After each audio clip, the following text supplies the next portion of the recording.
व्याख्यान वेदी पर विराजमान हमारे दैनिक अग्निहोत्री भाई सुरेंद्र रावल जी और आर्य समाज को बहुत ही समर्पित जीवन में सुरेश मनान जी, प्रेम गाबा जी, ब्रह्म विद्यालय से सभी ब्रह्मचारी और हमारे चैनल के माध्यम से YouTube चैनल पर जिनका प्रसारण होता रहता है, सारे गीतों को कभी भी आप सुन सकते हैं। हिसाब चैनल के नाम से भाई अनुराग आर्य जी मेरे साथ में संगति कर रही, हमारी अर्धांगिनी जी, आर्य समाज के सभी पदाधिकारीगण, जहाँ तक मेरी आवाज़ जा रही है, सुनने वाले सभी प्रबुद्ध श्रोताओं, ये 2 साल पूरे महर्षि स्वामी दयानंद जी को समर्पित, जगह जगह पर उनकी जो 200वीं शताब्दी है वो मनाई गई और ये साल भी उनकी ही कर्तृत्व और व्यक्तित्व को लेकर के मनाया जा रहा है। सभी आर्य समाज महर्षि स्वामी दयानंद जी का गुणगान कर रहे हैं और कोई चर्चा नहीं है, केवल महर्षि दयानंद जी, क्योंकि महर्षि दयानंद ने जो दिया है राष्ट्र को और किसी ने नहीं दिया। एक व्यक्ति एक दिन कहने लगा, महापुरुष तो पहले भी हुए हैं, क्या उनका इतना गुणगान नहीं होना चाहिए? होना चाहिए। जो भी महापुरुष महर्षि स्वामी दयानंद जी से पहले आए, उन्होंने हमें डूबने से बचाया, लेकिन महर्षि स्वामी दयानंद जी ने हमें तैरना सिखाया ताकि हम कभी डूब ही ना सके। और वह आसमान रूपी एक मौका हमें दी, सत्यात प्रकाश जैसा ग्रंथ, ऋग्वेद आदि भाष्य भूमि का, बहुत सारे ग्रंथों को व्यवहार भानु, हम अपने जीवन को कैसा बनाएं, व्यवहार किस प्रकार का हो, प्रत्येक व्यक्ति का कर्तव्य व्यवहारिक बताया गया व्यवहार भानु में। गाय के प्रति कितना समर्पण, गाय को पशु नहीं माना। अगर गाय को पशु मानते तो एक घटना है, उन्होंने कभी गाय को पशु नहीं माना। उनकी सभा चल रही थी और सभा में एक बेटी ने उठकर के पूछ लिया, स्वामी जी दूध किसका बढ़िया है? उन्होंने कहा दूध तो भैंस का बढ़िया है। फिर आपने तो गौ करुणानिधि जैसी पुस्तक गाय के विषय में लिखा है कि गाय को बहुत सर्वोपरि बताया है, उसके गुणों का बखान किया है गौ करुणानिधि में। फिर आपने भैंस की चर्चा क्यों नहीं की दूध के लिए, गाय की क्यों की है? भैंस का दूध क्यों बढ़िया बताया? स्वामी दयानंद जी ने कहा गाय का दूध थोड़ा ही होता है, वह तो अमृत होता है। तो अमृत बताया गाय के दूध को और मां का दर्जा दिया वेद के अनुसार, मां कहा गाय को। और भी कई सारी पुस्तकें लिखी, आर्य अभिविनय लिखी, बहुत सुंदर पुस्तक है, छोटी सी पुस्तक है, जिसको पढ़कर हम जो है ईश्वर का गुणगान, ईश्वर की स्तुति, ईश्वर की प्रार्थना उपासना करें। तो आर्य अभिविनय में बहुत सुंदर जो है अच्छे मंत्रों को चुन करके उनका भावार्थ भी किया। तो महर्षि दयानंद जी महाराज का हमारे ऊपर बहुत बड़ा उपकार है। आइए एक भजन हो।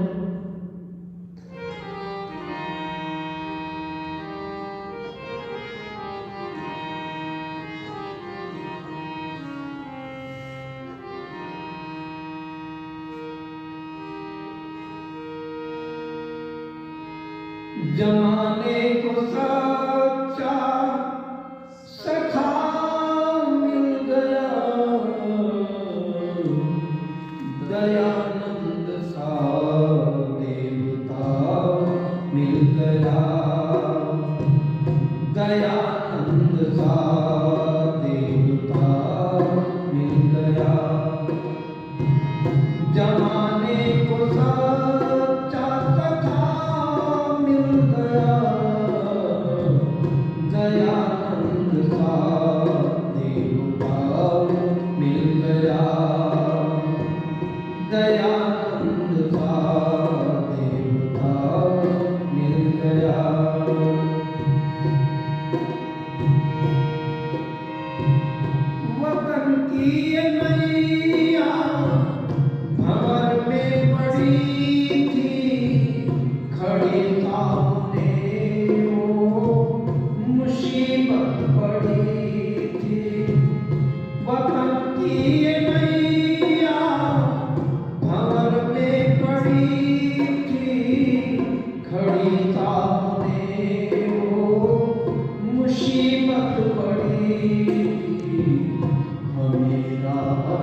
परेशानियों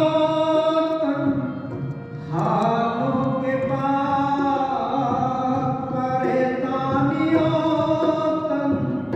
हालों के बाद, गुजरे हुए कई सालों के बाद, परेशानियों हालों के बाद, बिछड़े हुए कई सालों के बाद, कि बच्चों को उनका पिता मिल गया, दयानंद सा देवता मिल गया, जमाने को सच्चा सखा मिल गया, दयानंद सा देवता मिल गया, दयानंद सा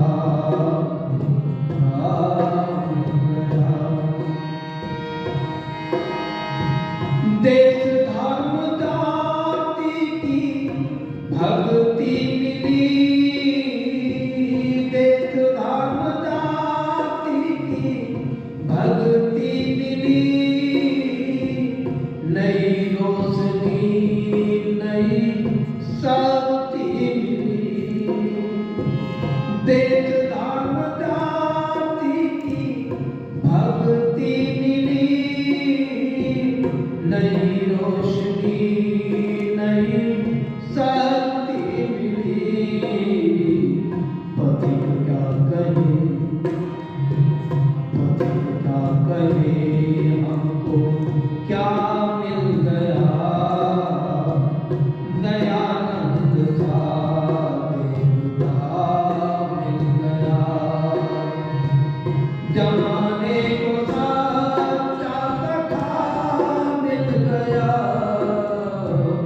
दयानंद सा देवता मिल गया, दयानंद सा देवता मिल गया, दयानंद सा देवता मिल गया।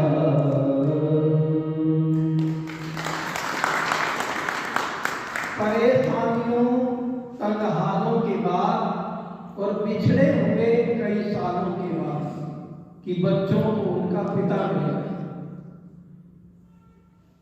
बचपन में यदि किसी का पिता बिछड़ जाए, किसी मजबूरी में चला जाए, और मुद्दत के बाद में जब वो मिले अपने बच्चों से, तो उन बच्चों का कैसा उनको लगता होगा, किस प्रकार की ऊर्जा उनके अंदर प्रभावित होती है, कैसे उनको एक सहारा मिल जाता है। तो इसी प्रकार महर्षि स्वामी दयानंद जी महाराज सदियों के बाद में, महाभारत के बाद में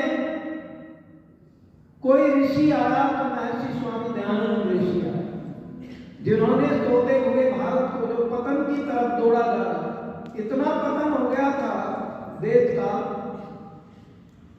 कि यहाँ पर स्त्रियों को जलाया जाता था।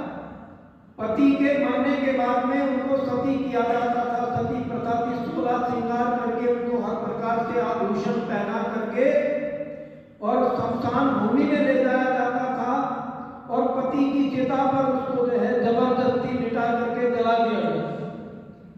और वो धर्म के ठेकेदार लोग वहां पर बैठ करके, अगर वो दौड़ती थी, बचती थी, अपनी जान बचाने के लिए प्रयत्न करती थी, तो नोकीले भाले बहुत लंबे लंबे डंडों में लगे हुए उनसे धकेल करके उसको चिता में बीन बीन करके जबरदस्ती सुला दिया जाता, मौत के घाट उतार दिया जाता था। इस प्रकार की प्रथाएं यहाँ पर थी। अनाथ बच्चे रोते थे, उनका सहारा छीन लिया जाता था।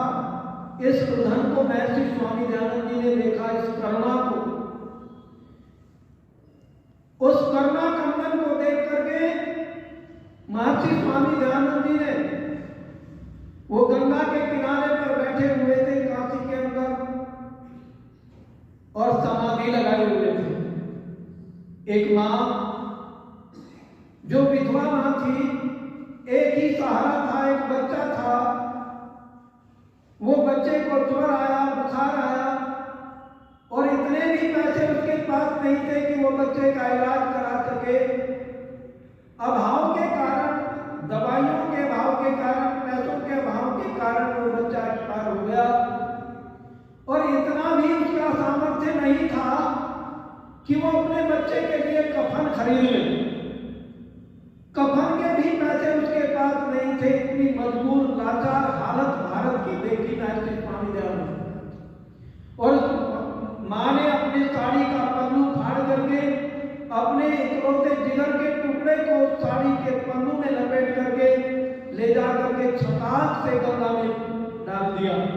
जब आवाज हुई तो स्वामी जी की समाधि खुली और देखा, सामने दृष्टि गई तो एक बच्चे का शव फेंक करके माँ ने उसके कफन के टुकड़े को झटक दिया है, उतार लिया और उसको धो करके निचोड़ करके लेकर के जब बाहर आई तो महर्षि स्वामी दयानंद जी ने पूछा, हे माँ, क्या बात, तूने इस बच्चे को इसमें नदी गंगा में प्रवाहित कर दिया है और उसके ऊपर से कफन का टुकड़ा उतार लिया, ये क्या बात है? उस महिला ने कहा, हे साधु, हे सन्यासी, इस बात को जान करके आप क्या करेंगे? आप तो त्यागी तपस्वी हैं। कि नहीं, मैं जानना चाहता हूं कि क्या उस बच्चे की सबसे भी ज्यादा मूल्यवान ये कफन का टुकड़ा है? हाँ गुरुवर, ये कफन का टुकड़ा उस बच्चे के सबसे भी ज्यादा मूल्यवान है, क्योंकि बच्चे को तो गंगा माँ ने अपनी गोद में ले लिया है, परंतु ये कफन का जो टुकड़ा है, मेरे पास इतना पैसा नहीं था कि मैं कफन खरीद लाऊं। अपनी साड़ी के पल्लू को फाड़ करके और इसको लपेट करके लाई हूं और इसको तो गंगा ने ले लिया है। मैं इस कपड़े को धो करके अपनी साड़ी में फिर सील करके फिर अपने तन को ढक लूंगी।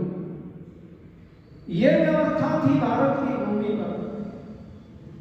अंग्रेजों का बहुत बड़ा कहर था। बड़े बड़े नौजवानों ने, यदि किसी ने विरोध किया, यदि चापलूसों का भी विरोध किया, जो अंग्रेजों के पिट्ठू थे, चापलूस थे, उनका भी विरोध किया, तो उनके खिलाफ षड्यंत्र रच करके उनको फांसी के तख्ते तक पहुंचा दिया जाता था। क्या विडंबना थी यहां पर।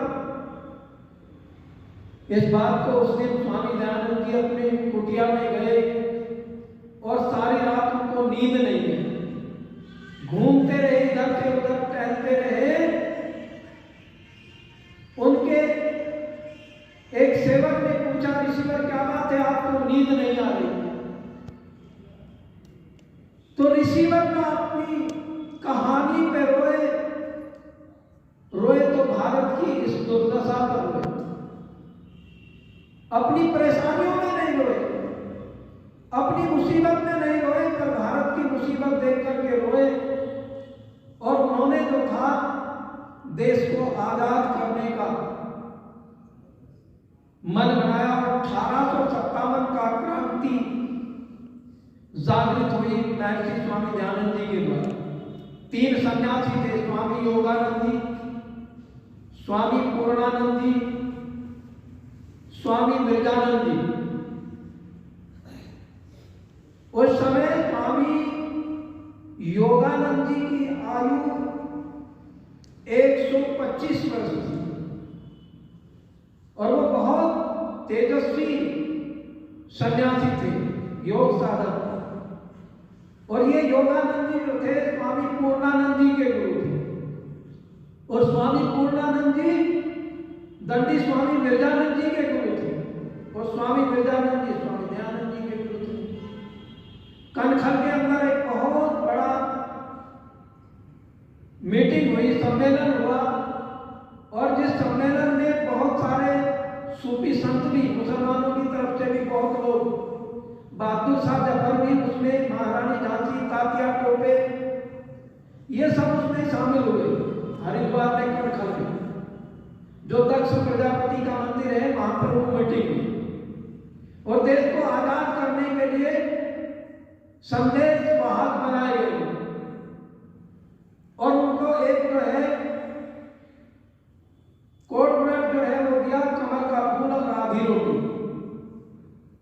तो इसको जो है एक सिंबल उन्होंने दिया जो घूम घूम करके प्रचार किया। ये जगराते जो चले हैं तभी से चले, रात को जागते थे, भजन सुनाते थे, गीत गाते थे और उन गीतों में कीर्तन करते करते भारत की दुर्दशा की बात बता देते थे कि इसको आजाद करना है। और एक योजना बनी, उस योजना में कहा गया एकदम अंग्रेजों पर अटैक करना है सब जगह पर। परंतु मेरठ के अंदर एक नौजवान सहन नहीं कर पाए। जो वहां पर बटालियन थी उसको, जो मुस्लिम बटालियन थी, मुस्लिम सैनिक थे, उनको तो गाय की चर्बी लगा, सुअर की चर्बी लगा करके कारतूसों पर दिया गया और वो कारतूस मुंह से तोड़ना पड़ता था। और जो हिंदू लोग थे उनको गाय की चर्बी लगा करके। जब इस बात की चर्चा हुई तो वहां छावनी में मेरठ के अंदर जो है एक प्रकार से जो है बात ये चल पड़ी और नौजवानों के अंदर जो है गर्मी आ गई इस बात को लेकर। और वहां पर जो है मंगल पांडे नाम के नौजवान ने वो क्रांति की आग को सुलगा दी, बहुत सारे सैनिकों, अंग्रेजी सैनिकों को मारा। आज भी एक गांव है वहां पर, वहां के भी कुछ नौजवान थे जिसको छाछरी बोलते, वो बहुत बड़ा है, अंग्रेजों ने तोप लगा दी थी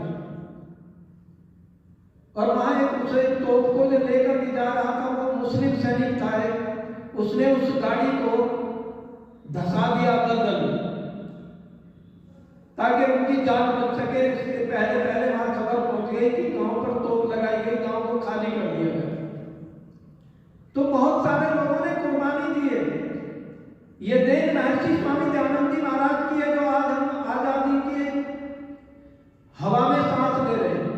नहीं तो हमें कोई बैठने का अधिकार नहीं था, कोई मीटिंग करने का अधिकार नहीं था। और महर्षि स्वामी दयानंद जी ने कहा कि स्वराज की जो उन्होंने घोषणा की कि अपना राजा जो होता है वो सर्वोपरि होता है। सत्याग्रह प्रकाश में इसका उन्होंने वर्णन दिया और सत्याग्रह प्रकाश को पढ़ करके अनेकों नौजवान जो है क्रांतिकारी बने और देश को आजाद करने में उन्होंने अपनी भूमिका निभाई। और इसी के प्रति एक गीत